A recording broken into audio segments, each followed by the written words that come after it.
ये आपने पहले ही कह दिया अपने प्रोग्राम में कि प्री प्लान हुआ है सब कुछ, वरना आप मुझे बताएं कि एक ही वक्त में पीरा के 8-7 डाले और उनको शालमी चौक से रगमल चौक तक कोई इंक्रोचमेंट नजर बिल्कुल, नहीं मैं ये पूछने की कोशिश कर रही थी, क्या वो प्री प्लान था या फिर क्या वो मामूल के मुताबिक वो कार्रवाई? एक प्री प्लान था। वो ताजरों को जलील करने का प्लान था। उनको फटा माफिया नज़र नहीं आया, ताजिर दुकानदार को वो नज़र आया और एक बाप को मारा गया, फिर बेटों को जोश दिलाया गया। ये एक प्री प्लान हुआ सब कुछ। मैं समझता हूँ कि हम ताजरों की आवाज़ हैं, हम छोटे ताजिर हैं, हम ताजरों के हक़ के लिए निकलेंगे। हुकूमत से यही अपील है कि हुकूमत इस पर्चे को वापस ले, वरना हमारे सदर साहब ने तो पहले ही कह दिया है कि हम 12 रबी अव्वल के बाद अपने ताजिर के साथ खड़े हैं। और जो इस पब्लिक स्टंट लेकर उस बेचारे दुकानदार को अंदर करवा कर और ख़ुद निकल गए, हम उनके ख़िलाफ़ भी निकलेंगे और अपनी हुकूमत के ख़िलाफ़ भी निकलेंगे। अगर हुकूमत ने होश के नाखून ना हमने लिए। देखा था कुछ लोग आप लोगों की नुमाइंदगी करने आए थे, आप लोगों को सपोर्ट करने आए थे और यही कह रहे थे कि हम ताजरों के साथ खड़े हैं। वो हमें सपोर्ट करने नहीं आए थे, वो ताजरों को इस्तेमाल करने आए थे।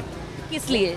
वो ताजरों को इस्तेमाल करने आए थे। ताजिर अब बखूबी जान चुके हैं वो ताजरों को किस तरह इस्तेमाल करते हैं अपने इलेक्शनों के लिए और किस तरह उनको इस्तेमाल करना है, और ताजरों को इस्तेमाल करके और फिर उसके बाद वो गायब हो जाएंगे इन मार्केटों से। वो 2 साल के लिए आपको फिर नज़र नहीं आएंगे, वो इसी वाले कमरों में बैठेंगे। इसलिए हम किसी की बात नहीं करते। सिर्फ एक दुकानदार हिट हुआ है, फट्टा नज़र नहीं आया उनको। मैं आपके चैनल को आपको ये चैलेंज देता हूँ कि शालमी चौक में इस टाइम सुबह 9 बजे से पहले तो आप पता है मार्केट बंद है, इंक्रोचमेंट तो होगी नहीं। 2 बजे के बाद आके देखें शालमी चौक से रगमल तक आप नहीं पैदल गुजर सकती। तो फिर आप किस तरह कह रही हैं एक स्पेसिफिक दुकानदार को हिट करना?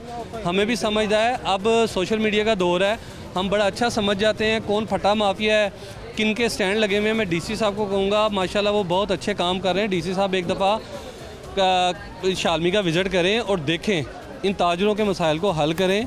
हम डीसी साहब को वेलकम करेंगे। हमने सलमा भट्ट साहब को वेलकम किया, उन्होंने बड़ा अच्छा हमारे लिए इक़दाम किया। ये जाली, आपको पता है हमारी इस कार्रवाई की वजह से जो सुपर बिस्किट, ये बिस्किट हैं, 44 टन माल सुंदर से पकड़ा गया है। जो आप लोगों ने खाना था वो खाना जो हमारी वजह से पकड़ा गया है। अगर हम डीसी साहब यहाँ पे आएँ, हम बताएंगे उनको कि यहाँ पे क्या क्या कार्रवाइयाँ हो रही हैं बड़े पशे पुर्दा, किन को हफ्ते जा रहे हैं, किन को महीने जा रहे हैं। ये हम चाहेंगे कि हम ताजिरों को ना छेड़ा जाए।